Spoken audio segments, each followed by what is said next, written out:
അതുവരെയൊക്കെ നമ്മൾ ഇൻട്രസ്റ്റിംഗ് ആയിട്ട് കുറേ കോമഡി ആ സിനിമയിൽ കണ്ടിട്ടുള്ള അച്ഛനും മകനും തമ്മിലുള്ള റിലേഷൻഷിപ്പ്, അതിൻ്റെ കോമഡി കാര്യങ്ങളൊക്കെ ഞങ്ങൾ അവിടെ ഇരുന്ന് തിരക്കഥയിലൊക്കെ ഉണ്ടായി കഴിഞ്ഞു. പക്ഷേ ഒരു സ്ഥലത്ത് വന്നപ്പോൾ കഥ അങ്ങ് ബ്ലോക്കായി.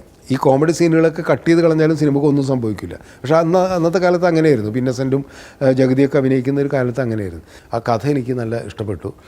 ഒരു രസമുണ്ട്. ഞാൻ മോഹൻലാലിനോട് ആ കഥ പറഞ്ഞു, ലാലിനോട് ഫോണിലൂടെ പറഞ്ഞു. ലാലിന് ഭയങ്കര ഇഷ്ടമായിരുന്നു, കൊച്ചുവും പറഞ്ഞു. അന്ന് അതൊക്കെ ഭയങ്കര ഒരു ഹരമാണ്. നമ്മൾ സിനിമ അതിൽ എന്തെങ്കിലുമൊക്കെ ആവാനുള്ള ഒരു തിടുക്കമൊക്കെ ഉള്ളതുകൊണ്ട് എങ്ങനെയെങ്കിലുമൊക്കെ യാത്ര ചെയ്യാന്നുള്ളത് തന്നെയാണ്.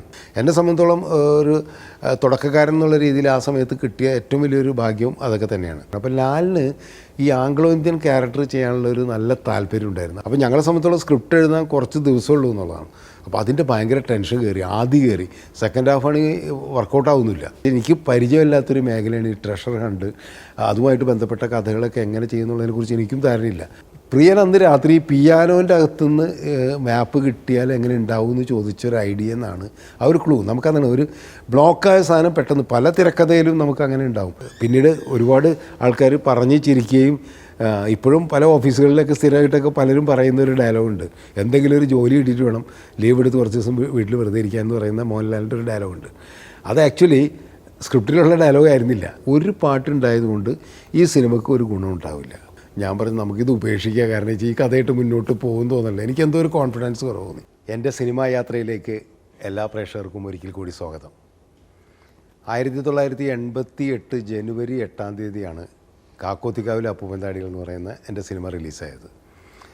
അത് റിലീസ് ചെയ്ത ദിവസങ്ങളിൽ അധികം തിരക്കുണ്ടായിരുന്നില്ല എന്നുള്ളതാണ് സത്യം. കാരണം വലിയ ഹീറോ ഒന്നും ഇല്ലാത്ത പടമാണ്. പക്ഷെ അതിനുശേഷം അതിലെ പാട്ടുകൾ ഹിറ്റായി, പടത്തെക്കുറിച്ച് വലിയ അഭിപ്രായം വന്നു. പടം വലിയ വിജയമായി മാറി. അത് എ സെൻറ്ററിൽ ഓടിയതിനേക്കാളും കൂടുതൽ ബി ക്ലാസ്സും സി ക്ലാസ്സും, അന്ന് ABC എന്ന് പറഞ്ഞ ക്ലാസ്സുകളുണ്ടല്ലോ, അവിടെയാണ് കൂടുതൽ കളിച്ചതെന്നുള്ളതാണ്. റിലീസ് ചെയ്ത് പടം നന്നായിട്ട് ഓടിക്കൊണ്ടിരിക്കുമ്പോൾ ഞാനന്ന് പൊന്നാനിയിലാണ് താമസിക്കുന്നത്. എൻ്റെ വൈഫ് അവിടെ പൊന്നാനി MES കോളേജിലെ ഇംഗ്ലീഷ് ലെക്ചറാണ്. അപ്പോൾ ഞങ്ങളവിടെ ഒരു വാടക വീട്ടിലാണ് താമസിക്കുന്നത്. ഞാൻ പൊന്നാനിയിലേക്ക് തിരിച്ചു വന്നു. അവിടെ പൊന്നാനി തിയേറ്ററിലും അതിനടുത്തുള്ള ബി ക്ലാസ് തിയേറ്ററിലൊക്കെ പടം കളിച്ചുകൊണ്ടിരിക്കുന്നുണ്ട്. വളരെ സന്തോഷമായി, കാരണം നല്ല അഭിപ്രായമാണ് എല്ലാവരും പറഞ്ഞുകൊണ്ടിരിക്കുന്നത്. എൻ്റെ കരിയറിൽ തന്നെ ഏറ്റവും പ്രധാനപ്പെട്ടൊരു സിനിമയാണ്. എൻ്റെ 3ാമത്തെ സിനിമയായിരുന്നു കാക്കോത്തിക്കാവിലെ അപ്പൂപ്പൻതാടികൾ. അങ്ങനെ ഞാൻ വീട്ടിലിരിക്കുമ്പോൾ അടുത്ത സിനിമയെക്കുറിച്ചൊന്നും ഞാൻ ആലോചിക്കുന്നില്ല. ഒരാഴ്ച കഴിഞ്ഞ് പെട്ടെന്ന് എനിക്കൊരു ശൂന്യത വന്നില്ല. എന്താണ്, ആരും ഒരു പടവും പറഞ്ഞൊന്നും വിളിക്കുന്നില്ല. പടം നന്നായിട്ട് ഓടുന്നുണ്ട്, എന്നാലും ഒരു പുതിയ പടമായിട്ടില്ല. ഇന്നത്തെ പോലെയല്ല, അന്ന് ഒരു മാസം വീട്ടിൽ വെറുതെ ഇരിക്കുമ്പോഴും ടെൻഷൻ. ഒരു മാസമായിട്ടില്ല കാക്കോത്തിക്കാവ് റിലീസ് ചെയ്തിട്ടൊരു 10-15 ദിവസമായിട്ടുണ്ടാവും. പെട്ടെന്ന് ഒരു ദിവസം സെഞ്ച്വറി കൊച്ചുമോൻ, അപ്പോൾ എൻ്റെ വീട്ടിലന്ന് ഫോണില്ല, വാടക വീട്ടിലാണ്. ഞാനൊരു കോൺടാക്ട് നമ്പർ കൊടുത്തിട്ടുണ്ടായിരുന്നു. അതിലേക്ക് കൊച്ചുമോൻ്റെ ഫോൺ വരികയാണ്, സെഞ്ച്വറി ഫിലിംസിൻ്റെ. നാളെ ഒന്ന് അത്യാവശ്യമായിട്ട് ചെന്നൈയിലേക്ക് വരാമോ, ഒരു കാര്യം, പടത്തിൻ്റെ കാര്യം ഡിസ്കസ് ചെയ്യുകയാണെന്ന് പറഞ്ഞു. അപ്പോൾ സെഞ്ച്വറിയായിട്ട് എനിക്ക് അത്രയും ബന്ധമുണ്ട്. കൊച്ചുമോനാണ് വിളിക്കുന്നത്. ഞാൻ പറഞ്ഞു ഞാൻ വരാം. അന്ന് വൈകിട്ട് തന്നെ, അന്ന് പൊന്നാനിയിൽ ട്രെയിനില്ല, കുറ്റിപ്പുറത്തു നിന്നാണ് ട്രെയിൻ കയറേണ്ടത്. അപ്പോൾ ടിക്കറ്റൊന്നുമില്ല സത്യത്തിൽ, കാരണം നേരത്തെ ബുക്ക് ചെയ്തിട്ടൊന്നുമില്ലല്ലോ. അപ്പോൾ കുറ്റിപ്പുറത്തേക്ക് പൊന്നാനി എന്നുള്ള യാത്ര എന്ന് പറഞ്ഞ് ഈ ബസ്സിനേക്കാളും കൂടുതൽ ട്രക്കറാണ്. അന്ന് ഈ മലപ്പുറം ജില്ലയിലേക്കുള്ള ഒരു പ്രത്യേകത അതായിരുന്നു. ഒരുപാട് ട്രക്കറിൽ ഇങ്ങനെ യാത്ര ചെയ്യുന്ന ആൾക്കാരാണ് കൂടുതൽ പാസഞ്ചേഴ്സ്. അപ്പോൾ ഞാൻ റെയിൽവേ സ്റ്റേഷനിലേക്ക് ട്രക്കറിൽ റെയിൽവേ സ്റ്റേഷനിലേക്ക് പോയിക്കൊണ്ടിരിക്കുമ്പോൾ കുറച്ച് ആൾക്കാർ എന്നെ തിരിച്ചറിഞ്ഞിട്ട്, പരിചയമുള്ള ആൾക്കാരൊക്കെ കാക്കോത്തിക്കാവ് കണ്ടതിനെ പറ്റിയൊക്കെ അങ്ങനെ ഭയങ്കരമായിട്ട് അടുത്ത പടം എന്താണെന്നൊക്കെ ചോദിച്ചിട്ട് ഇങ്ങനെ സംസാരിച്ചുകൊണ്ടിരിക്കുമ്പോഴേ ഞാൻ റെയിൽവേ സ്റ്റേഷനിലെത്തി. ട്രെയിനിൽ ടിക്കറ്റില്ല, ജനറൽ കമ്പാർട്ട്മെൻറ്റിൽ കയറിയിട്ടാണ് ചെന്നൈയിലേക്ക് പോകുന്നത്. അന്ന് അതൊക്കെ ഭയങ്കര ഒരു ഹരമാണ്. നമ്മൾ സിനിമ അതിൽ എന്തെങ്കിലുമൊക്കെ ആവാനുള്ള ഒരു തിടുക്കമൊക്കെ ഉള്ളതുകൊണ്ട് എങ്ങനെയെങ്കിലുമൊക്കെ യാത്ര ചെയ്യാന്നുള്ളത് തന്നെയാണ്. അങ്ങനെ ഞാൻ ചെന്നൈയിലെത്തി. നേരെ സെഞ്ച്വറിയുടെ ഓഫീസിലേക്ക് വന്നു. കൊച്ചുമോൻ്റെ അവിടുത്തെ മാനേജറൊക്കെ ഉണ്ട്. എനിക്ക് റൂം, അവിടെ നമ്മൾ സെഞ്ച്വറി ചെന്ന താമസിക്കാനുള്ള റൂമുണ്ട്. അവിടെ നിന്ന് കുളിച്ച് റെഡി ആയിട്ടിരിക്കുമ്പോൾ കൊച്ചുമോൻ വന്നു. കൊച്ചുമോൻ വന്നിട്ടുണ്ടെന്ന് പറഞ്ഞ് നമുക്ക് കാണാമെന്ന് പറഞ്ഞു. ഞാനങ്ങനെ കൊച്ചുമോൻ്റെ റൂമിലേക്ക് ചെല്ലുമ്പോൾ കൊച്ചുമോൻ്റെ റൂമിൽ 2 പേരിരിക്കുന്നുണ്ട്. അവരെനിക്ക് പരിചയമില്ല, 2 ചെറുപ്പക്കാരാണ്. ഒരാൾ അലക്സ് കടവിൽ എന്ന് പറഞ്ഞിട്ട് കൊച്ചുമോൻ പരിചയപ്പെടുത്തി. പുള്ളി ഒരു നിർമ്മാതാവാണ്, ഒരു പടമൊക്കെ പ്രൊഡ്യൂസ് ചെയ്തിട്ടുണ്ട്. സ്കൂൾ ഓഫ് ഡ്രാമയിൽ പഠിച്ചതാണ്. തൊട്ടടുത്തിരിക്കുന്ന ഒരു ചെറുപ്പക്കാരൻ താടിയൊക്കെ വെച്ചിട്ട് അയാളെ പരിചയപ്പെടുത്തി തന്നെ. ഇതാണ് രഞ്ജിത്ത് എന്ന് പറഞ്ഞിട്ട്, ഇന്നത്തെ പ്രശസ്തനായ സംവിധായകനും നിർമ്മാതാവും നടനുമൊക്കെ ആയ രഞ്ജിത്ത്. ഇയാളൊരു കഥ പറയാൻ വേണ്ടിയിട്ട് ഇന്നലെ എൻ്റെ അടുത്ത് വന്നതാണ്, ഇയാളും അലക്സ് കടവിലും കൂടിയിട്ട്. ആ കഥ എനിക്ക് നല്ല ഇഷ്ടപ്പെട്ടു. ഒരു രസമുണ്ട്. ഞാൻ മോഹൻലാലിനോട് ആ കഥ പറഞ്ഞു, ലാലിനോട് ഫോണിലൂടെ പറഞ്ഞു. ലാലിന് ഭയങ്കര ഇഷ്ടമായെന്ന് കൊച്ചുവും പറഞ്ഞു. അപ്പോൾ കമലിനോട് ഒന്ന് വിളിച്ച് സംസാരിക്കൂ, കമലിന് ഇഷ്ടമുണ്ടെങ്കിൽ, താല്പര്യമുണ്ടെങ്കിൽ ആ കഥ സിനിമയാക്കാൻ പറ്റുമോ എന്ന് ചോദിക്കാം. ഞാൻ പറഞ്ഞ കഥ കേൾക്കാം. അങ്ങനെ രഞ്ജിത്ത് എന്നോട് കഥ പറയുന്നു. ആ കഥയാണ് ഓർക്കാപ്പുറത്ത് എന്ന് പറയുന്ന സിനിമ. ആംഗ്ലോ ഇന്ത്യൻസ് ആയിട്ടുള്ള അച്ഛനും മകനും ഒരു പണിയില്ലാണ്ട് തരിയുടെ പണികളൊക്കെ ചെയ്തിട്ട് നടക്കുന്നൊരു അച്ഛനും മകനുമാണ്. മോഹൻലാലും നെടുമുടി വേണുവാണ് ആ ക്യാരക്ടർ അഭിനയിക്കുന്നത്. അപ്പോൾ ലാലിന് ഈ കഥ ഇഷ്ടപ്പെട്ടു. ഈ ആംഗ്ലോ ഇന്ത്യൻ ക്യാരക്ടറാണെന്നൊക്കെ പറഞ്ഞപ്പോൾ ലാലിന് നല്ല ഇഷ്ടമായി. അങ്ങനെയാണ് ഈ സിനിമ ചെയ്യണമെന്ന് താല്പര്യമുണ്ടെന്ന് പറഞ്ഞിട്ട് കൊച്ചുമോൻ എന്നെ വിളിക്കുന്നത്. എനിക്കും കഥ കേട്ടപ്പോൾ നല്ല രസമായിട്ട് തോന്നി. വളരെ ഡിഫറൻ്റ് ആയിട്ടുള്ളൊരു കഥ, അതുവരെയും പറയാത്ത, അതുവരെ മലയാളത്തിൽ അങ്ങനെ വരാത്തൊരു ജോണറിലുള്ള വളരെ എൻ്റർടൈനിങ് ആയിട്ടുള്ളൊരു സിനിമയായിട്ട്, ഒരു കഥയായിട്ട് എനിക്കത് തോന്നി. ഞാൻ പറഞ്ഞു നമുക്ക് ചെയ്യാം, കുഴപ്പമില്ല. പക്ഷേ സ്ക്രിപ്റ്റ് എഴുതുന്നവരാണ് രഞ്ജിത്ത്. അതിനു മുമ്പ് തിരക്കഥ ഒന്നും എഴുതിയിട്ടില്ല. തിരക്കഥ എഴുതാനുള്ളൊരു താല്പര്യം രഞ്ജിത്ത് അന്ന് അങ്ങനെ പ്രകടിപ്പിക്കാൻ ഉണ്ടായിരുന്നില്ല. രഞ്ജിത്ത് സ്കൂൾ ഓഫ് ഡ്രാമയിൽ നിന്ന് ആക്ടിങ്ങാണ് പഠിച്ചത്. അപ്പോൾ ഞാൻ പറഞ്ഞു നമുക്കൊരു കാര്യം ചെയ്ത് തിരക്കഥ വേറെ ആരെക്കൊണ്ടെങ്കിലും എഴുതിക്കുക. അപ്പോൾ അത് ആരെക്കൊണ്ട് എഴുതിക്കുന്നു നോക്കുമ്പോൾ അന്ന് ഷിബു ചക്രവർത്തിയായിട്ട് ഞാൻ നല്ല അടുപ്പമാണ്. അപ്പോൾ ഷിബു ആണെങ്കിൽ അത്യാവശ്യം തിരക്കഥയൊക്കെ എഴുതി ജോഷിയേട്ടൻ്റെ പടത്തിനൊക്കെ എഴുതിയിട്ടുണ്ട്. അപ്പോൾ ഓക്കെ, നമുക്ക് ഷിബു ചക്രവർത്തി കൊണ്ട് എഴുതിക്കുക. രഞ്ജിത്ത് കഥ ഞങ്ങൾ ഒരുമിച്ച് ഇരുന്ന് ഡിസ്കസ് ചെയ്തിട്ട്, അപ്പോൾ സെക്കൻഡ് ഹാഫ് ഒന്നുമില്ല, ട്രഷർ ഹണ്ട് എന്നുള്ളത് മാത്രമേ ഉള്ളൂ, ബാക്കിയുള്ള കാര്യങ്ങളൊക്കെ ഉണ്ടാക്കണം. അങ്ങനെ ഞാൻ അവിടെ നിന്ന് തന്നെ മോഹൻലാലിനെ വിളിച്ചു. ഞാൻ ലാലിനോട് പറഞ്ഞു, ലാല എനിക്ക് കഥ ഇഷ്ടപ്പെട്ടു, നമുക്കത് ചെയ്യാം എന്ന് പറഞ്ഞു. അപ്പോൾ ഉണ്ണികളൊരു കഥ പറയാം ചെയ്ത പോലെ തന്നെ, അതായത് മോഹൻലാലും കൊച്ചുമോനും കൂടി ചേർന്ന് നിർമ്മിക്കുന്നു. ചിയേഴ്സിൻ്റെ ബാനറിലാണ് ഉണ്ണികളൊരു കഥ പറയാം ചെയ്തത്. അപ്പോൾ അവരുടെ അടുത്ത പടമായിട്ട് ഞാൻ ഓർക്കാപ്പുറത്ത് ചെയ്യുകയാണ്. ഇതേ മോഹൻലാലും കൊച്ചുമോനും തന്നെ പ്രൊഡ്യൂസ് ചെയ്യുന്നു.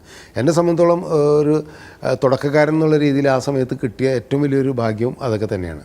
കാരണം ആദ്യത്തെ സിനിമ തന്നെ വലിയൊരു ബാനറിലാണ്, ഒരു വലിയൊരു പ്രൊഡ്യൂസറാണ് ആദ്യത്തെ സിനിമ ചെയ്തത്. രണ്ടാമത്തെ പടം മോഹൻലാലും സെഞ്ചുറിയും, മൂന്നാമത്തെ ഫാസിൽ പ്രൊഡ്യൂസ് ചെയ്തത്, നാലാമത്തെ പടം വീണ്ടും ഓർക്കാപ്പുറത്തിലേക്ക് വന്നപ്പോൾ മോഹൻലാൽ തന്നെ പ്രൊഡ്യൂസ് ചെയ്യുന്നു. പിന്നെ ഞങ്ങൾ സെഞ്ചുറിയിൽ തന്നെ ഇരുന്നിട്ടാണ് കഥയുടെ ബാക്കിയുള്ള കാര്യങ്ങളൊക്കെ ആലോചിക്കുന്നത്. അപ്പോൾ ഈ ഫോർട്ട് കൊച്ചി ബാക്ക്ഗ്രൗണ്ട് എന്ന് പറഞ്ഞു കഴിഞ്ഞിട്ടുണ്ടെങ്കിൽ അതിന് മുമ്പ് മലയാളത്തിൽ വളരെ അപൂർവമായിട്ട് സിനിമ വന്നിട്ടുള്ളൂ. എൻ്റെ ഓർമ്മയിൽ അന്നുണ്ടായിരുന്നത് IV ശശി ചെയ്ത ഒരു പടത്തിൽ കുറേ പോർഷൻസ് കാണിക്കുന്നുണ്ട്. അപ്പോൾ ഞങ്ങൾക്ക് ഫോർട്ട് കൊച്ചിയിലേക്കുള്ള ഈ ആംഗ്ലോ ഇന്ത്യൻ ലൈഫൊന്നും അത്ര പരിചയമില്ല. അപ്പോൾ കൊച്ചും പറഞ്ഞ് നിങ്ങളൊരു കാര്യം ചെയ്ത് കൊച്ചിയിൽ ചെല്ലു, എന്നിട്ട് അവിടെ നമുക്ക് ഇരിക്കാം എന്നൊക്കെ പറഞ്ഞിട്ട് അവിടെ നിന്നിട്ട് നിങ്ങൾ കാര്യങ്ങളൊക്കെ കണ്ടിട്ട് അവിടെ തന്നെ ഇരിക്കും എന്നൊക്കെ പറഞ്ഞു. അങ്ങനെ ഞാനും രഞ്ജിത്തും ഷിബു ചക്രവർത്തി കൂടിയും കൊച്ചിയിൽ വരുന്നു, ഫോർട്ട് കൊച്ചിയിൽ പോകുന്നു. ഇന്ന് കാണുന്ന ഫോർട്ട് കൊച്ചി അല്ല അന്ന് കുറച്ചും കൂടിയും ഇപ്പോഴത്തെ ആധുനികമായ കെട്ടിടങ്ങളോ ഇതൊന്നുമില്ല. ഈ ജൂ സ്ട്രീറ്റൊക്കെ തന്നെ അന്ന് പഴയ മോഡലുള്ളതാണ്. ഫോർട്ട് കൊച്ചിയിലുള്ള ബിൽഡിങ്സ് ആയാലും മറ്റെല്ലാ സാധനങ്ങളും വെച്ചാൽ ആ പഴമ അങ്ങനെ തന്നെ നിൽക്കുന്നതാണ്. ഇന്നിപ്പോൾ കുറേ ടൂറിസ്റ്റുകൾക്ക് വേണ്ടിയിട്ട് ഒരുപാട് ബിൽഡിങ്സൊക്കെ കൂടുതൽ വന്നിട്ടുണ്ട്. അപ്പോൾ അറ്റ്മോസ്ഫിയറും കാര്യങ്ങളൊക്കെ വളരെയധികം ഇഷ്ടപ്പെട്ടു. അതിന് അവിടെ കണ്ട പല എന്താ പറയുക, ഒരു കൺട്രി ബാറൊക്കെ കണ്ടു. അത് നടത്തുന്ന ഒരു ആംഗ്ലോ ഇന്ത്യൻ സ്ത്രീ നടത്തുന്നൊരു ബാറാണ്. അത് ഭയങ്കര കൗതുകം തോന്നിയിരുന്നു. അങ്ങ് ഫോർട്ട് കൊച്ചിയിലെ റോഡിൻ്റെ ഒരു കോർണറിലൊരു അപ്സ്റ്റെയറിലാണ് ആ ബാറുണ്ടായിരുന്നത്. ആ ബാറിൻ്റെ അറ്റ്മോസ്ഫിയറൊക്കെ കണ്ടു കഴിഞ്ഞപ്പോൾ ഒരു ഗോവൻ കൾച്ചറൊക്കെ നമുക്കറിയാമല്ലോ, ഫോർട്ട് കൊച്ചിക്ക് ആ ഒരു കൾച്ചറുണ്ട്. അപ്പോൾ ഞങ്ങൾ അന്ന് കഥയിൽ അത് ഉണ്ടായിരുന്നില്ല. അപ്പോൾ ഈ മമ്മ നടത്തുന്ന ബാർ എന്നൊക്കെ പറഞ്ഞാൽ സുമാരി ചേച്ചി ആ ക്യാരക്ടർ ചെയ്ത് അവിടെ ചെന്ന് കഴിഞ്ഞപ്പോൾ അവിടെ കുറേ ആൾക്കാരെ കണ്ടപ്പോൾ അവർ ഈ പഞ്ച പിടിക്കുന്ന ആൾക്കാരാണ്. അവിടെ പഞ്ച പിടിക്കണമൊന്നുമില്ല, പുറത്താണ് അവർ പഞ്ച പിടിക്കുന്ന ഒരു ടീമൊക്കെ ഉണ്ട് അവരുടെ. അപ്പോൾ രസമായിട്ട് തോന്നി. അങ്ങനെ രഞ്ജിത്ത് പറഞ്ഞു നമുക്ക് ഇയാളെ പഞ്ചപിടുത്തക്കാരനായിക്കാലോ മോഹൻലാലിനെ, അങ്ങനെ നമുക്ക് പടം അങ്ങനെ തുടങ്ങാമെന്നൊക്കെ പറഞ്ഞ് ഞങ്ങൾ സ്ക്രിപ്റ്റ് ശരിക്കും ഒരു അതിൻ്റെ ഫസ്റ്റ് സീൻ തന്നെ പടം കണ്ടുള്ളവർക്ക് അറിയാം ഈ പഞ്ച പിടിക്കുന്നതായിട്ട്, മോഹൻലാൽ പഞ്ച പിടിച്ച് ജയിക്കുന്നതായിട്ടാണ്. അപ്പോൾ അതുവരെ കാണാത്തൊരു ഡിഫറൻ്റ് ആയിട്ടുള്ള തുടക്കമായിരുന്നു ആ സിനിമയിൽ. പിന്നെ ആ സിനിമയുടെ ഓരോ സീക്വൻസുകളും കാര്യങ്ങളൊക്കെ തന്നെ വളരെ ഡിഫറൻ്റ് ആയിരുന്നു. ഈ ട്രഷർ ഹണ്ട് നമുക്ക് കുറച്ച് പ്രശ്നമുള്ളായിരുന്നു. കാരണം വെച്ചാൽ ഇതിൻ്റെ സെക്കൻഡ് ഹാഫ് ഈ ട്രഷർ ഹണ്ട് എന്ന് പറഞ്ഞിട്ട് ഈ മാപ്പ് മാത്രം കിട്ടിയിട്ട് അതുവരെയൊക്കെ നമ്മൾ ഇൻട്രസ്റ്റിംഗ് ആയിട്ട് കുറേ കോമഡി ആ സിനിമയിൽ കണ്ടിട്ടുള്ള അച്ഛനും മകനും തമ്മിലുള്ള റിലേഷൻഷിപ്പ്, അതിൻ്റെ കോമഡിയും കാര്യങ്ങളൊക്കെ ഞങ്ങൾ അവിടെ ഇരുന്ന് തിരക്കഥയിലൊക്കെ ഉണ്ടായി കഴിഞ്ഞു. പക്ഷേ ഒരു സ്ഥലത്ത് വന്നപ്പോൾ കഥ അങ്ങ് ബ്ലോക്കായി. ഈ നിധി കിട്ടണം അവർക്ക്. അതിൽ 2 ക്യാരക്ടേഴ്സ് ഉണ്ട്. ഇപ്പോൾ തിലകൻ ചേട്ടൻ ചെയ്തത് കെ പി ഉമർ ചെയ്ത ക്യാരക്ടറുണ്ട്, ജെ ചാച്ച എന്ന് പറഞ്ഞ 2 പേര്. അതൊക്കെ ഞങ്ങൾ സ്ക്രിപ്റ്റ് ഉണ്ടാക്കി. ഈ 2 പേരും തമ്മിൽ ബോംബെയിൽ വെച്ചിട്ട് വലിയൊരു വൈരാഗ്യം ഉണ്ടായിരുന്നു. അതിനെ തുടർച്ചയായിട്ട് വേറൊരു ഫ്രണ്ട് ഉണ്ടായിരുന്നു, അയാൾ കൊല്ലപ്പെട്ടിട്ടുണ്ട്. അതൊക്കെയാണല്ലോ അതിൻ്റെ കഥ. അപ്പോൾ അയാളുടെ കയ്യിലാണ് ഈ മാപ്പ് ഉണ്ടായിരുന്നത് എന്നുള്ള ഇവർക്കറിയാം. അങ്ങനെയാണ് ഈ ജയജയും ചാച്ചയും അവിടെ വരുന്നത്, കൊച്ചിയിൽ വരുന്നതും അയാളുടെ ഫാമിലി ഇവിടെ ഉണ്ടെന്ന് അറിയാം. അതൊക്കെയാണ് കഥയുടെ അന്വേഷണം എന്ന് പറഞ്ഞത്. അത് രമ്യാകൃഷ്ണനാണ് മകളുടെ ക്യാരക്ടർ ചെയ്തത്, മരിച്ചുപോയാളുടെ ക്യാരക്ടർ മകൾ ഇത് ചെയ്തത്. അന്ന് രമ്യാകൃഷ്ണൻ മലയാളത്തിൽ 1-2, അതിനു മുമ്പ് വേറെ 1-2 സിനിമയിൽ അഭിനയിച്ചിട്ടുണ്ട്. തമിഴിലും തെലുങ്കിലും ഒന്നും ഇത്രയും ഫേമസ് ഒന്നും ആയിട്ടില്ല. അപ്പോൾ രമ്യാകൃഷ്ണനെ നായികയാക്കാനായിട്ട് നമ്മൾ തീരുമാനിക്കുന്നു. ഇത്തരം കാര്യങ്ങളൊക്കെ കാസ്റ്റിങ്ങൊക്കെ വേണിച്ചേട്ടനെ വിളിച്ചു, ഡേറ്റൊക്കെ പറയുന്നു. അടുത്ത വിഷുവിന് റിലീസ് ചെയ്യാം. അപ്പോൾ ജനുവരിയിലാണ് ഞങ്ങൾ ഈ കഥയായിട്ടിരിക്കുന്നതെന്ന് ആലോചിക്കണം, ജനുവരി 2. അപ്പോൾ ഫെബ്രുവരി ആകുമ്പോഴേക്കും നമ്മൾ സ്ക്രിപ്റ്റൊക്കെ തീർത്ത് ഫെബ്രുവരി അവസാനം അല്ലെങ്കിൽ മാർച്ച് ആദ്യം ഷൂട്ട് ചെയ്താൽ മാത്രമേ ഏപ്രിൽ 15 റിലീസ് ചെയ്യാൻ പറ്റൂ. അത്രയും ടൈറ്റായിട്ട് നിൽക്കുന്നതാണ്. അപ്പോൾ ഫെബ്രുവരി തന്നെ ഷൂട്ട് ചെയ്യണമെന്ന് പറഞ്ഞിട്ട് സെഞ്ചുറി കൊച്ചുവാൻ ബലം പിടിക്കുക, എന്നാലേ നമുക്ക് തീർക്കാൻ പറ്റുള്ളൂ എന്നാണ്. അപ്പോൾ ഞങ്ങളെ സംബന്ധിച്ചുള്ള സ്ക്രിപ്റ്റ് എഴുതാൻ കുറച്ച് ദിവസമുള്ളൂ എന്നുള്ളതാണ്. അപ്പോൾ അതിൻ്റെ ഭയങ്കര ടെൻഷൻ കയറി, ആദ്യം കയറി. സെക്കൻഡ് ഹാഫാണെങ്കിൽ വർക്കൗട്ട് ആവുന്നില്ല. ഈ മാപ്പ് കിട്ടുന്നവരായി. പിന്നെ ഈ മാപ്പ് അന്വേഷിച്ച് എവിടേക്ക് പോകും, എങ്ങനെ പോകും എന്നൊക്കെയുള്ള പല ഡിസ്കഷൻസും ഞങ്ങൾ 2-3 ദിവസം ഇരുന്നിട്ട് നടക്കണ്ടപ്പോൾ ഞാൻ പറഞ്ഞു നമുക്കിത് ഉപേക്ഷിക്കുക, കാരണം ഈ കഥയായിട്ട് മുന്നോട്ട് പോകും തോന്നല്ല. എനിക്കെന്തോ ഒരു കോൺഫിഡൻസ് കുറവ് തോന്നി. അപ്പോൾ രഞ്ജിത്ത് പറഞ്ഞു അങ്ങനെയല്ല, നമുക്ക് ഇരിക്കാം, ആലോചിക്കാമെന്ന് പറഞ്ഞു. അങ്ങനെ ഞാൻ മോഹൻലാലിനെ വിളിച്ചിട്ട് പറഞ്ഞു കഥ ഇങ്ങനെ അങ്ങോട്ട് മൂവ് ആവുന്നില്ല, കുറച്ച് കൺഫ്യൂഷൻ ഉണ്ട്, നമുക്ക് ഒന്ന് ഇരിക്കണം, അല്ലെങ്കിൽ ചിലപ്പോൾ വേറെ സബ്ജക്റ്റ് ആയിരിക്കണം. അപ്പോൾ ലാലിന് ഈ ആംഗ്ലോ ഇന്ത്യൻ ക്യാരക്ടർ ചെയ്യാനുള്ള ഒരു നല്ല താല്പര്യം ഉണ്ടായിരുന്നു. അപ്പോൾ അതിന് വേണ്ടിയിട്ട് ലാൽ ഇതിൻ്റെ ഇടയ്ക്ക് എന്നെ വിളിച്ചിട്ട് പറഞ്ഞു ഞാനിതിൻ്റെ അപ്പിയറൻസ് കാര്യങ്ങളൊക്കെ ഒന്ന് നോക്കുന്നുണ്ട്. ഒരു ആംഗ്ലോ ഇന്ത്യൻ ആകുമ്പോൾ സാധാരണ ഒരു പൂച്ചക്കണ്ണായിരിക്കുമല്ലോ ഉണ്ടാവുക. അപ്പോൾ ഒരു ഗ്രീൻ ഐസ് അല്ലെങ്കിൽ ബ്ലൂ ഐ വെച്ച് കഴിഞ്ഞിട്ടുണ്ടെങ്കിൽ ഞാൻ ലെൻസ് ഓർഡർ ചെയ്യട്ടെ എന്നൊക്കെ എൻ്റെ അടുത്ത് ചോദിച്ചു. അപ്പോൾ അത് അന്ന് കൊച്ചിയിലൊന്നും നല്ലത് കിട്ടില്ല, ചെന്നൈയിലും കിട്ടില്ല. അപ്പോൾ ബോംബെയിൽ ഏതൊരു ഫ്രണ്ടിനെ വിളിച്ചു പറഞ്ഞ് പുറത്തുനിന്ന് വരുത്തുക, കാരണം അല്ലെങ്കിൽ കണ്ണിന് വല്ല ഇൻഫെക്ഷൻ വരണ്ട എന്നുള്ളതൊക്കെ പറഞ്ഞ് ലാൽ അതൊക്കെ ഓർഡർ ചെയ്ത് കഴിഞ്ഞു. അപ്പോൾ ഇത്രയും കാര്യങ്ങൾ മൂവ് ചെയ്ത് കഴിഞ്ഞപ്പോൾ കഥ മാറ്റാമെന്നൊക്കെ പറയുന്നത് കഴിഞ്ഞാൽ അപ്പോൾ നടക്കണ കാര്യമല്ലല്ലോ. എനിക്കാണെങ്കിൽ ഭയങ്കരമായിട്ട് ടെൻഷൻ കയറി. കാരണം എന്ന് വെച്ചാൽ എനിക്ക് പരിചയമില്ലാത്തൊരു മേഖലയാണ് ഈ ട്രഷർ ഹണ്ട്. അതുമായിട്ട് ബന്ധപ്പെട്ട കഥകളൊക്കെ എങ്ങനെ ചെയ്യുന്നുള്ളതിനെക്കുറിച്ച് എനിക്കും ധാരണയില്ല. അപ്പോൾ പിറ്റേ ദിവസം ഞാൻ വീണ്ടും മോഹൻലാലിനെ വിളിച്ചിട്ട് പറഞ്ഞ് ഞങ്ങൾക്ക് ശരിക്കും കൺഫ്യൂഷൻ ഉണ്ട്. അപ്പോൾ അത് രഞ്ജിത്തും ഷിബുവും പറയുകയും ചെയ്തു. അപ്പോൾ ലാൽ പറഞ്ഞ് ഞാൻ ട്രിവാൻഡ്രത്തുണ്ട്, കമലിനും നിങ്ങൾക്കൊന്നും അങ്ങോട്ട് കയറി വരാൻ പറ്റുമെന്ന് ചോദിച്ചു, ട്രിവാൻഡ്രത്തേക്ക് വരാൻ പറ്റുമെന്ന് ചോദിച്ചു. ഞാൻ പറഞ്ഞു ഞങ്ങൾ വരാമെന്ന് പറഞ്ഞു. ഞങ്ങൾ അന്ന് തന്നെ ട്രെയിനിൽ കയറിയിട്ട് ലാലിൻ്റെ അപ്പോൾ ലാൽ പറഞ്ഞു ഞാൻ വീട്ടിലുണ്ടാവും എന്ന് പറഞ്ഞു. ലാലിൻ്റെ വീട്ടിൽ ചെന്നു, മുടവൻ മുകളിലുള്ള ലാലിൻ്റെ വീട്ടിൽ ഞങ്ങൾ ചെല്ലുന്നു. അവിടെ ചെന്നപ്പോൾ ലാൽ ഏതോ ഡബ്ബിങ്ങിന് പോയിക്കാണ്. എന്നാലും അവിടെ ലാലിൻ്റെ അച്ഛനും അമ്മയൊക്കെ ഉണ്ടായിരുന്നു. ഞങ്ങളോട് അവിടെ വയ്ക്കാൻ പറഞ്ഞ് ഞങ്ങൾക്ക് അവിടെ റൂമൊക്കെ അറേഞ്ച് ചെയ്ത് തന്നു ലാലിൻ്റെ വീട്ടിൽ തന്നെ. കുറച്ച് കഴിഞ്ഞപ്പോൾ ലാൽ വീട്ടിലെ ലാലിൻ്റെ നമ്പറിലേക്ക് എന്നെ വിളിച്ചിട്ട് പറഞ്ഞു ഞാനൊരു 6 മണിയാകുമ്പോഴേക്കും വരാം, ഡബ്ബിങ് കഴിഞ്ഞിട്ട് വരാം, എൻ്റെ കൂടെ പ്രിയനും ഉണ്ടാവും, പ്രിയദർശനും ഉണ്ടാവും, കമല ഒന്ന് കഥ ഒന്ന് പ്രിയൻ്റെ അടുത്ത് പറയുമെന്ന് പറഞ്ഞു. ഞാൻ പറഞ്ഞു ഓക്കെ കുഴപ്പമില്ല എന്ന് പറഞ്ഞു. അപ്പോൾ ഞങ്ങളിങ്ങനെ ബ്ലോക്കായിട്ട് നിൽക്കുകയാണല്ലോ. അപ്പോൾ രാത്രി ഒരു 7 മണിയൊക്കെ കഴിഞ്ഞപ്പോൾ, സന്ധ്യ കഴിഞ്ഞപ്പോൾ ലാലും പ്രിയനും കൂടി വന്നു. അപ്പോൾ രഞ്ജിത്ത് പ്രിയനോട് കഥ പറഞ്ഞു, ഇതൊക്കെയാണ് സംഭവങ്ങൾ, ഇങ്ങനെയൊക്കെയാണ് ഉള്ളത് എന്ന്. അപ്പോൾ പ്രിയൻ ഭയങ്കരമായിട്ട് ചിരിച്ചു, കാരണം അതിൽ കുറേ ഹ്യൂമർ കാര്യങ്ങളൊക്കെ ഉണ്ട്. പ്രിയൻ്റെ സ്വതസിദ്ധമായ ഒരു ശൈലിയിൽ ചിരിക്കുകയൊക്കെ ചെയ്തു. പക്ഷേ ഇങ്ങനെ ഈ സ്ഥലത്ത് കഥ ബ്ലോക്കായി നിൽക്കണമെന്ന് പറഞ്ഞു. അപ്പോൾ അത് നമ്മൾ എന്ത് ചെയ്യാമെന്ന് പറഞ്ഞു. പ്രിയൻ ചില ഇങ്ങനെയുള്ള കഥകൾ ഉണ്ടാക്കാൻ ഭയങ്കര മിടുക്കനാണല്ലോ, അറിയാലോ. അപ്പോൾ പറഞ്ഞ് ഇവരുടെ ഒരു പിയാനോൻ്റെ കാര്യം നമ്മൾ ആ പടത്തിൽ പറഞ്ഞിട്ടുണ്ടായിരുന്നു. പിയാനോ ആ വീട്ടിൽ നിന്ന് ലാൽ എന്താണ് പഴയ സാധനങ്ങൾ വിൽക്കാൻ വേണ്ടിയിട്ട് വെച്ചേക്കാണ്, അത് വാങ്ങിച്ചുകൊണ്ട് പോകുന്നു.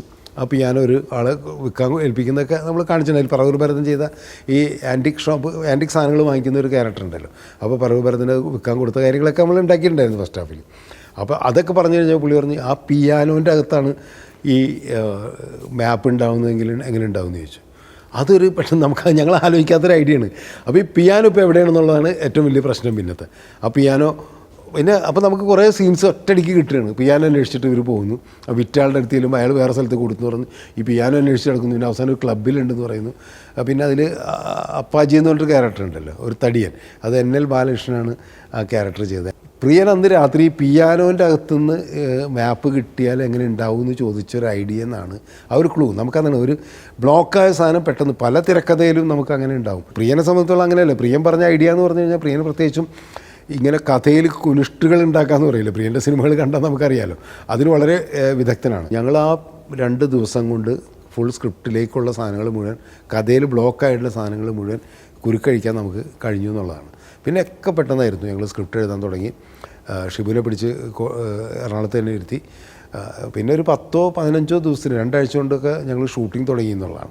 പിന്നെ മറക്കാൻ പറ്റാത്ത ചില കാര്യങ്ങളെന്ന് പറഞ്ഞു കഴിഞ്ഞാൽ അതിൻ്റെ ഷൂട്ടിംഗ് സമയത്തുള്ളതാണ്. ലാലിന് ഒന്ന് ഈ ബ്ലൂ ഐ വെച്ചിട്ട് ആദ്യത്തെ ദിവസം വലിയ പ്രശ്നമില്ലായില്ല. പക്ഷേ സെക്കൻഡ് ഡേ വന്നു കഴിഞ്ഞപ്പോൾ ഇൻഫെക്ഷൻ വന്നു. ലാലിന് കണ്ണു തുറക്കാൻ പറ്റുന്നില്ല. ഇന്നത്തെ ലൈറ്റിംഗ് പാറ്റേണിലല്ല ഒന്ന്, അന്ന് ഈ ഡയറക്റ്റായിട്ട് ലൈറ്റ് അടിക്കുന്ന പരിപാടിയൊക്കെയാണ് ഈ ആർട്ടിസ്റ്റിൻ്റെ മുഖത്തേക്കൊക്കെ. അപ്പോൾ മുഖത്തേക്ക് ലൈറ്റ് അടിക്കുമ്പോൾ കണ്ണു തുറക്കാൻ പറ്റില്ല. ലാല് ഭയങ്കര അസ്വസ്ഥനായി. 2 ദിവസം കഴിഞ്ഞപ്പോൾ ലാല് പറഞ്ഞ് ഇത് വെച്ചിട്ട് മുന്നോട്ട് പോകാൻ പറ്റുമെന്ന് തോന്നുന്നില്ല, നമുക്കൊരു കാര്യം ചെയ്താലോ, ഈ ബ്ലൂ ഐസ് വേണ്ടാന്ന് വെച്ചാലോ, ഞാനത് മാറ്റിയിട്ട് നമുക്ക് റീഷൂട്ട് ചെയ്താലോ ഇതുവരെയുള്ള എന്നൊക്കെ പറഞ്ഞു. അപ്പോൾ ലാല് പ്രൊഡ്യൂസറും കൂടി ആയതുകൊണ്ട് എനിക്ക് ഒന്നും പറയാനും പറ്റില്ല. പിന്നെ ലാലിന് ഇൻഫെക്ഷൻ അടിച്ച് കിടന്നു പോയി കഴിഞ്ഞാൽ ഷൂട്ടിംഗ് നടക്കില്ലല്ലോ. ഞാൻ പറയും നമുക്ക് ഇന്നും കൂടി ഒന്ന് നോക്കാം എന്ന് പറഞ്ഞു. അപ്പോൾ ലാല് പറഞ്ഞു ഒരു കാര്യം ചെയ്യാം, എൻ്റെ ക്ലോസപ്പൊക്കെ വരുമ്പോൾ വെക്കാം, ബാക്ക് ഷോട്ടൊക്കെ വരികയാണെങ്കിൽ ആ സമയത്ത് ഊരി മാറ്റാമെന്ന് പറഞ്ഞു. ഇന്നത്തെ മാതിരി വളരെ ഈസി ആയിട്ട് ഊരി ഒരു നമുക്കറിയാമല്ലോ ഈ ഐസൊക്കെ വെക്കുമ്പോൾ കൃത്രിമമായിട്ടുള്ള ഇത് ലെൻസ് വെക്കുമ്പോൾ അത് ഒരു ഇതിൽ ലിക്വിഡിലിട്ട് വെക്കണമല്ലോ. അന്നും അങ്ങനെയൊക്കെ തന്നെയാണ്. പക്ഷേ അന്ന് വീണ്ടും എടുത്ത് വെക്കാമെന്നൊക്കെ പറഞ്ഞ് ഇന്നത്തെ അത്ര ഈസി അല്ല കാര്യങ്ങൾ. ഇത്രയും സാങ്കേതികമായിട്ട് അത്രയും കുറച്ചും കൂടി സെൻസിറ്റീവായിരുന്നു ഈ ലെൻസ് എന്ന് പറയുന്നത്. അപ്പോൾ അതിനുവേണ്ടി ലാൽ എന്താ വെച്ച് കഴിഞ്ഞിട്ടുണ്ടെങ്കിൽ ഒരു പരിചയത്തിലുള്ള ഒരു ഡോക്ടറെ അവിടെ തന്നെ ഒരു ഐ സ്പെഷ്യലിസ്റ്റിനായിട്ട് സംസാരിച്ചു. ഒരു നഴ്സിംഗ് അസിസ്റ്റൻറ്റ് ഒരാൾ വന്ന് അയാൾ ഫുൾ ടൈം നമ്മുടെ ലൊക്കേഷനിൽ ഉണ്ടായിരുന്ന ആളാണ് കുറേ ദിവസം. ലാലിന് ഇത് വെച്ച് കൊടുക്കാനും തിരിച്ചു വെക്കാനും ഇടയ്ക്ക് ലിക്വിഡ് ഒഴിക്കാനും ഒക്കെ. അങ്ങനെയാണ് പിന്നെ ഷൂട്ടിംഗ് കണ്ടിന്യൂ ചെയ്യുന്നത്. പക്ഷേ ഒരാഴ്ച കഴിഞ്ഞപ്പോഴേക്കും ലാൽ കംഫർട്ടബിളായി അത് വെച്ച് ഫൈറ്റ് ചെയ്യുന്നു. അത് സിനിമ കണ്ടാൽ അറിയാലോ, അതെല്ലാം ഉണ്ടായിരുന്നു. പിന്നെ ഉണ്ടായിരുന്ന ഷൂട്ടിങ്ങിനുണ്ടായെന്ന് വെച്ച് കഴിഞ്ഞാൽ ഈ നെടുമുടി വേണും ലാലും തമ്മിലുള്ളൊരു കെമിസ്ട്രി ഉണ്ട്. നമുക്കറിയാം കുറേ സിനിമയിൽ അത് നമ്മൾ കണ്ടിട്ടുള്ളതാണ്. ഇപ്പോൾ ചിത്രം, താളവട്ടം, ഇതിലൊക്കെ തന്നെ അവർ തമ്മിലുള്ളൊരു കെമിസ്ട്രി ഇതിൻ്റെ അകത്ത് അങ്ങനെയാണ്. അപ്പോൾ ഇവർ ഭയങ്കരമായിട്ട് ഇംപ്രവൈസ് ചെയ്തിട്ട് രസകരമായിട്ടുള്ള കുറേ കാര്യങ്ങളുണ്ടാക്കി, ഡയലോഗ്സ് തന്നെ ഉണ്ടാക്കി. ഞാൻ ഓർക്കുന്നത് അതിൽ പിന്നീട് ഒരുപാട് ആൾക്കാർ പറഞ്ഞ് ചിരിക്കുകയും ഇപ്പോഴും പല ഓഫീസുകളിലൊക്കെ സ്ഥിരമായിട്ടൊക്കെ പലരും പറയുന്ന ഒരു ഡയലോഗുണ്ട്, എന്തെങ്കിലും ഒരു ജോലി കിട്ടിയിട്ട് വേണം ലീവ് എടുത്ത് കുറച്ച് ദിവസം വീട്ടിൽ വെറുതെ ഇരിക്കുക എന്ന് പറയുന്ന മോഹൻലാലിൻ്റെ ഒരു ഡയലോഗുണ്ട്. അത് ആക്ച്വലി സ്ക്രിപ്റ്റിലുള്ള ഡയലോഗ് ആയിരുന്നില്ല. അത് ലാല് ലൊക്കേഷനിൽ വെച്ചിട്ട് പത്രം വായിക്കുന്ന ഒരു സീനുണ്ട്. രണ്ടുപേരുടെ രാവിലെ എണീറ്റ ഉടനെ തന്നെ നെടുമുടി വേണും മോഹൻലാലും കൂടി രണ്ടുപേർക്ക് അച്ഛനും മകനും ഒരു പണിയില്ലല്ലോ. അപ്പോൾ അവർ നോക്കുന്നതെന്ന് വെച്ച് കഴിഞ്ഞിട്ടുണ്ടെങ്കിൽ ചരമക്കോളം നോക്കും, അതുപോലുള്ള ഇതുകളൊക്കെ നോക്കി. പിന്നെ അഡ്വർടൈസ്മെൻറ്റ് എന്നൊക്കെ പറഞ്ഞ് എന്തെങ്കിലുമൊക്കെ സാധനങ്ങൾ ഇതുപോലെ വിൽക്കാനുണ്ട് എന്നൊക്കെയുള്ള കാര്യങ്ങളൊക്കെ നോക്കും. അതിനുവേണ്ടി പേപ്പർ എടുക്കുമ്പോൾ ഈ പേപ്പർ എടുത്ത് നോക്കണതിൻ്റെ ഇടയിൽ ഞാൻ പറഞ്ഞില്ല ലാല എന്തെങ്കിലും ഒന്ന് പറയും, കാരണം വെച്ചാൽ എനിക്ക് ഒരു ലാഗ് ഫീൽ ചെയ്യുമെന്ന് പറഞ്ഞു. എന്താ ഇപ്പോൾ പറയാമെന്നൊക്കെ റിഹേഴ്സൽ സമയത്ത് ഇങ്ങനെ വെച്ച് ലാലിങ്ങനെ ആലോചിച്ചിട്ട് ഓക്കെ ഞാൻ പറയാം എന്ന് പറഞ്ഞിട്ട് ടേക്കിൽ ലാല് പറഞ്ഞ ഡയലോഗാണത്. മനസ്സിലായി, എന്തെങ്കിലും ഒരു ജോലി കിട്ടിയിട്ട് വേണം ലീവ് എടുത്ത് കുറച്ച് ദിവസം വെറുതെ ഇരിക്കാൻ എന്നുള്ളൂ. ലാലിന് ഏറ്റവും കംഫർട്ടബിൾ ആയിട്ടുള്ള ഫൈറ്റ് മാസ്റ്റർ എന്ന് പറഞ്ഞു കഴിഞ്ഞാൽ ലാലിനെ പറഞ്ഞിട്ടുണ്ട് പലയിടത്തും. ഒരുപാട് കാലം ത്യാഗരാജ മാഷാണ് ലാലിൻ്റെ സിനിമകളുടെ പ്രധാന ഫൈറ്റുകളെല്ലാം ചെയ്തിട്ടുള്ളത്. ഓർക്കപ്പുറത്തിലും അങ്ങനെയാണ്. അപ്പോൾ അതുകൊണ്ട് തന്നെ ഈ പഞ്ചമെടുത്തോ അതിൻ്റെ ആൾക്കാരെ കൊണ്ടുവന്നു.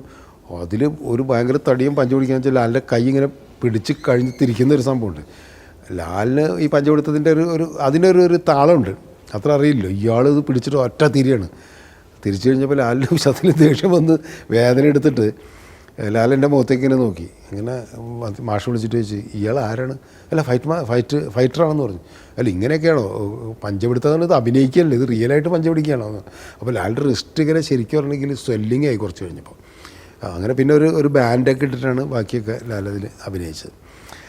അപ്പോൾ ഈ പഞ്ചപിടുത്തം അന്ന് പടം ഇറങ്ങിക്കഴിഞ്ഞപ്പോൾ അതൊരു ക്രൈസായിട്ട് മോഹൻലാൽ ഫാൻസ് രസമായിട്ട് ആഘോഷിച്ച ഒരു സാധനമാണ്. പിന്നെ ആ സിനിമയിൽ പാട്ടില്ല, അതാണ് അതിൻ്റെ ഒരു പ്രത്യേകത. അപ്പോൾ ഇതിൻ്റെ മ്യൂസിക് ഔസേപ്പച്ചനാണ്. അപ്പോൾ ഔസേപ്പച്ചന് ഭയങ്കര സങ്കടം, പാട്ടില്ല പടത്തിൽ. അപ്പോൾ ലൊക്കേഷനിലേക്ക് ഔസേപ്പച്ചൻ ഒരു ദിവസം വന്നു. എന്നിട്ട് പറഞ്ഞു ഒരു പാട്ടെങ്കിലും ഇതിനകത്ത് ഒന്ന് കയറ്റാൻ പറ്റുമോ, പാട്ടില്ലാണ്ടൊരു സിനിമ ഉണ്ടാവുമോ? ഇപ്പോൾ ഒന്നാമത് മോഹൻലാലും രമ്യാകൃഷ്ണനും തമ്മിൽ പ്രേമമില്ല, അവിടെ ഒരു ലവ് സോങ് വെച്ചൂടെ എന്നൊക്കെ ചോദിച്ചു. അപ്പോൾ ആദ്യം ഞങ്ങൾക്ക് തോന്നുന്നു ശരിയാണല്ലോ, നമുക്ക് അവിടെ ഒരു പാട്ട് വെക്കുന്നതുകൊണ്ട് കുഴപ്പമില്ലല്ലോ, അവർ തമ്മിൽ പ്രണയാവുന്ന ഒരു സിറ്റുവേഷൻ ഉണ്ട്.